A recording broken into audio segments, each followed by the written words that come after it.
Je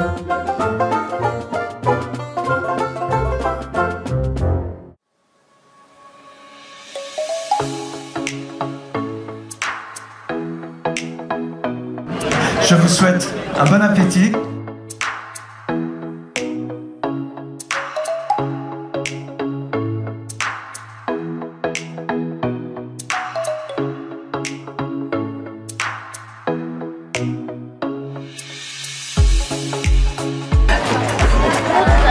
Santé, Michel.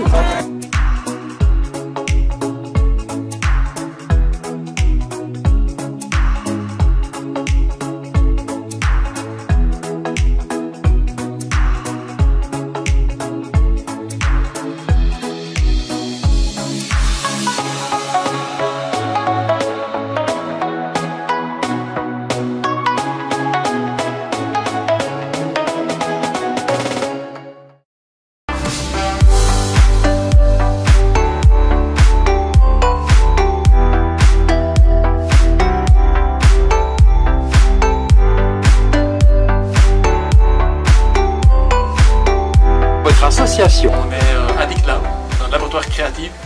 On est dans un bus qui est mobile, qui est modulaire. On change d'activité. Là, on a mis des activités surtout sur les SDGs, les objectifs de développement durable. On a des imprimantes 3D avec du plastique sur base de maïs. On a, ça c'est le laser cutter, donc ça découpe au laser. Donc on va mettre les noms des enfants sur des petites fourchettes ici, donc ça découpe au laser. C'est une imprimante 3D nourriture. Ça veut dire que si on jette beaucoup trop de nourriture, on jette beaucoup trop de pain. Donc ce qu'on va faire, on va mettre ça on va créer une pâte. La pâte va dans la machine et la machine va pousser et faire le dessin qu'on veut.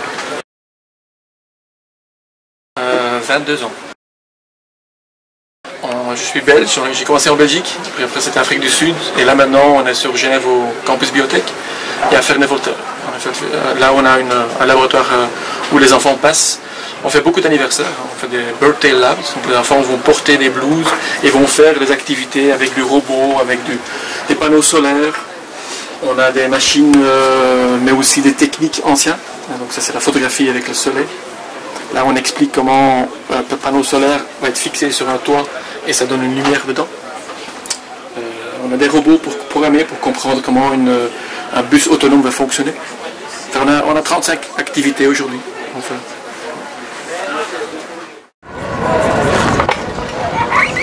Bonjour. Bonjour. J'ose vous demander de me parler un petit peu de votre association. Oui, alors le bocal local a été créé en fait avec l'idée de pouvoir promouvoir une citoyenneté éco-responsable.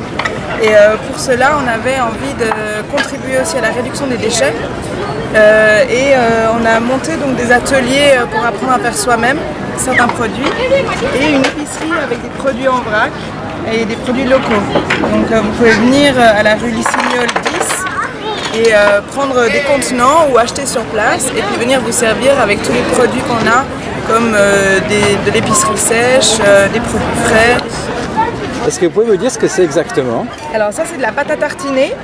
L'idée en fait c'est un boulanger qui nous fournit ça. Aujourd'hui pour l'occasion on est en petit pot, mais à l'épicerie vous pouvez venir les chercher en vrac avec votre pot et remplir la quantité dont vous avez besoin. Et qu'est-ce que c'est comme genre de produit, vous savez? Alors c'est du chocolat praliné avec des noisettes, du sucre et puis de l'huile de colza locale. Consommer local et soutenir en fait le travail des agriculteurs locaux et des petits entrepreneurs. Victoire pour tout le monde! Ouais. Non, nous sommes les jeunes.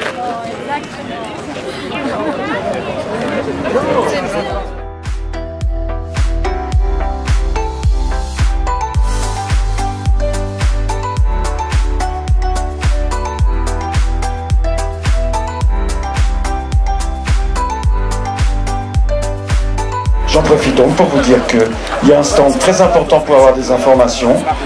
C'est Suisse Transplant qui se trouve là-bas. L'association, c'est trois associations qui se sont mélangées, réunies. Il y a l'association de l'école Agnan au Cameroun. Il y a l'association Rafenko des femmes, un réseau de femmes camerounaises.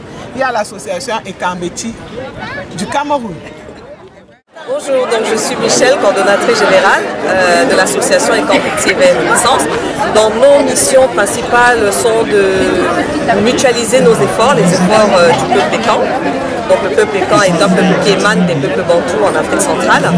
Et donc nous faisons la promotion donc, de notre culture, de nos valeurs ancestrales, culturelles, voilà, et la solidarité de tous les peuples. Le siège est à Strasbourg, en France, mais les membres sont un peu partout comme elle, par exemple, elle est sur Paris. Le peuple Pékan, vous savez, est dispersé dans tout le monde entier. Il y en a au Cameroun, il y en a en Guinée équatoriale, au Gabon, dans le bassin du Congo, sans oublier le peuple Pékan de la diaspora. Donc on est vraiment dispersés.